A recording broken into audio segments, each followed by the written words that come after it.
चलिए welcome friends, स्वागत है बच्चों आप लोग का क्लास में। क्लास 10th चैप्टर 5 है आप लोग का बिहार, और बिहार का आज खंड तीसरा है जिसमें हम लोग जनसंख्या एवं नगरीकरण के बारे में पढ़ेंगे। ठीक है, तो सबसे पहले बात करते हैं। यहाँ पे देखिए 2001 की जनगणना के अनुसार बिहार की कुल जनसंख्या 8,98,509 थी। याद रखिएगा 2001 की जनगणना के अनुसार बिहार की जनसंख्या कितनी थी? 8,29,98,509।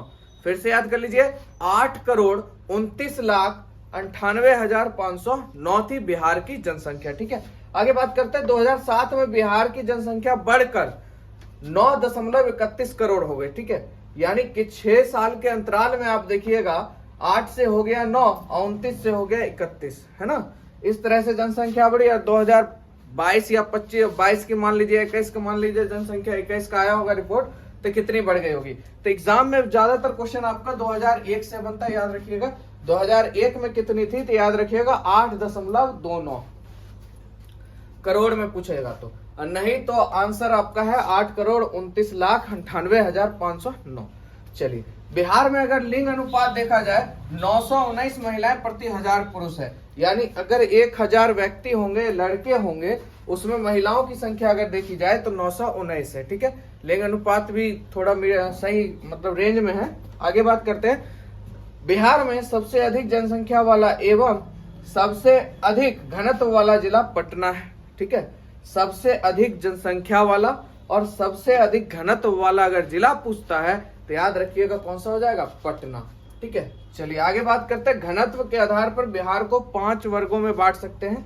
सबसे पहला अत्यधिक घनत्व वाले जिले, यानी जहां ज्यादा घनत्व है, पटना, दरभंगा, वैशाली, बेगूसराय हो जाता है। उच्च घनत्व के जिले, अब जिसमें हाई डेंसिटी है, तो मुजफ्फरपुर, समस्तीपुर, गोपालगंज, नालंदा आदि। मध्यम घनत्व के जिले जिसमें कम घनत्व है, पूर्वी चंपारण, भागलपुर, सहरसा, खगड़िया, मधेपुरा, मुंगेर आदि। अब कम घनत्व के जिले की बात करें तो इसमें पूर्णिया, कटिहार, अररिया, गया, लखीसराय आदि हो जाते हैं। और अत्यंत कम घनत्व वाले जिले की बात करें तो पश्चिमी चंपारण, बांका, जमुई और कौन से हो जाते हैं? कैमूर हो जाते हैं। तो ये था आपसे कुछ आपके किताब में जो कि बेसिक सा था।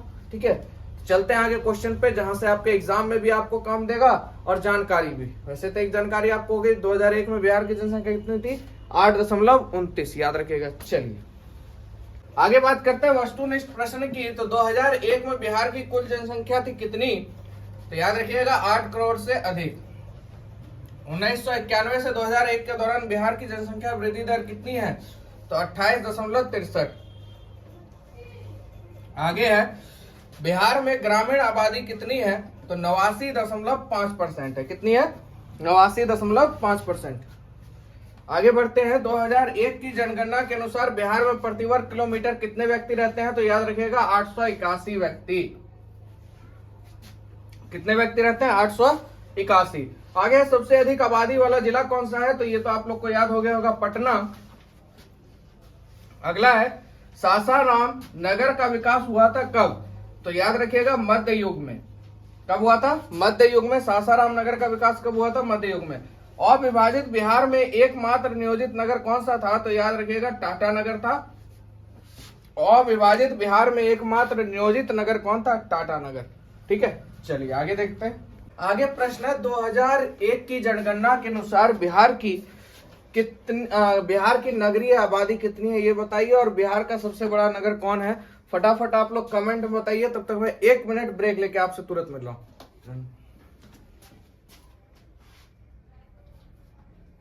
चलिए, तो आगे आप लोग का आंसर देखिए। 2001 की जनगणना के अनुसार बिहार की नगरीय आबादी आपकी 10.5% थी। आगे बात करते हैं बिहार का सबसे बड़ा नगर, ये तो आप लोग का एकदम करेक्ट होगा। क्या चीज? पटना होगा। चलिए फटाक से अब हम लोग देख लेते हैं लघु उत्तरीय प्रश्न। तो बिहार के अत्यधिक घनत्व वाले जिले कौन कौन से हैं? पटना, दरभंगा, वैशाली, बेगूसराय आदि अत्यंत घनत्व वाले, अत्यधिक घनत्व वाले। उसके बाद है, बिहार में अत्यंत कम सघन वाले जिले कौन कौन से हैं? तो पश्चिमी चंपारण, जमुई और कैमूर। बिहार की जनसंख्या के आकार को बताए। देखिए 2001 की जनगणना के अनुसार राज्य की कुल जनसंख्या कितनी थी? 8,29,98,509। जो देश की कुल जनसंख्या का लगभग 8% था। ठीक है, आगे प्रश्न है, बिहार की जनसंख्या सभी जगह समान नहीं है, भैया स्पष्ट कीजिए।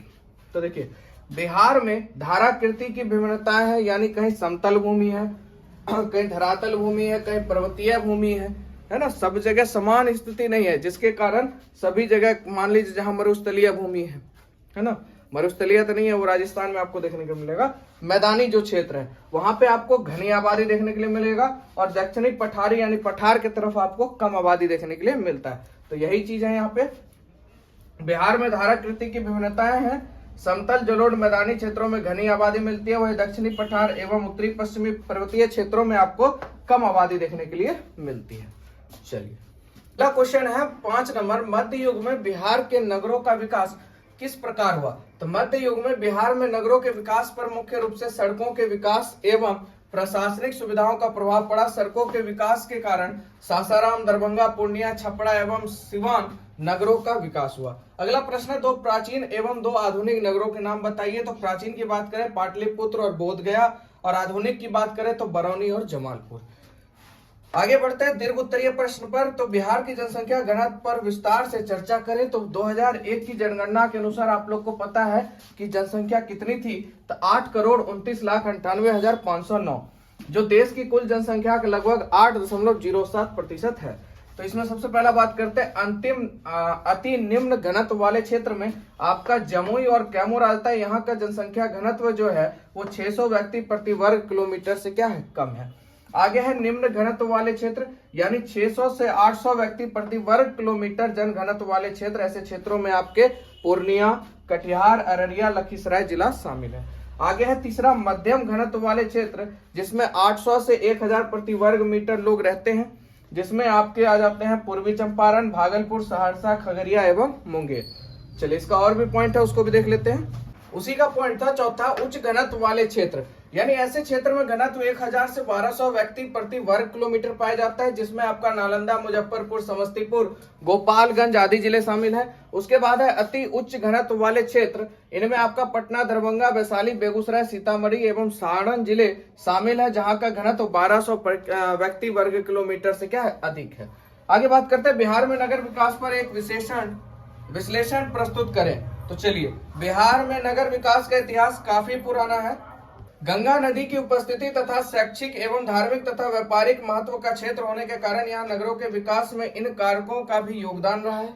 प्राचीन काल में पाटलिपुत्र, नालंदा, राजगीर, गया, वैशाली, बोधगया तथा विक्रमशिला इत्यादि का विकास इसी तरह धार्मिक, शैक्षिक एवं व्यापारिक केंद्र के साथ ही साथ तटीय नगर के रूप में भी हुआ। मध्यकाल के दौरान राज्य में नगरों के विकास में सड़कों का विकास एवं प्रशासनिक सुविधा महत्वपूर्ण रही।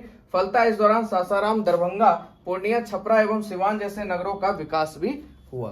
तो ये था आपका चैप्टर नंबर बिहार का खंड 3, ठीक है, जनसंख्या एवं नगरीकरण। तो पूरा हो गया खत्म। मिलते हैं आप लोग से नेक्स्ट वीडियो में। अगर आपको वीडियो अच्छा लगा लाइक कीजिएगा, चैनल को सब्सक्राइब कीजिएगा और दोस्तों में जरूर शेयर करिएगा। चलिए, जय हिंद, जय भारत।